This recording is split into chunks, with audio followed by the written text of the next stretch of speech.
যেতিয়া আমি ক'ৰবালৈ যাত্ৰা আৰম্ভ কৰোঁ গাড়ীৰে বা ট্ৰেইনেৰে, তেতিয়া যাত্ৰা পথত আমি বহু ধৰণৰ মানুহ, গছ গছনি, ঘৰ দুৱাৰ এইবোৰ দেখিবলৈ পাওঁ।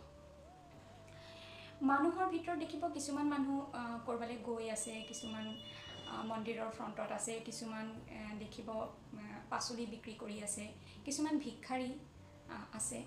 এনেধৰণৰ বহু ধৰণৰ মানুহ আমি দেখিবলৈ পাওঁ যেতিয়া আমি ক'ৰবালৈ যাত্ৰা কৰোঁ।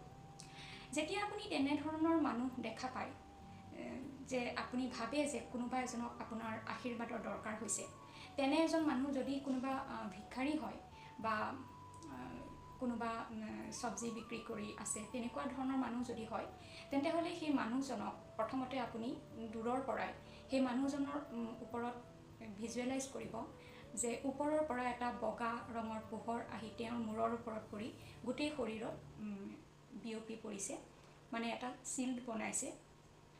আৰু ভাবিব যে তেওঁ ধনে ধানে ভৰপূৰ হৈ গৈছে আৰু তেওঁৰ একো অভাৱ নোহোৱা হৈ গৈ আছে।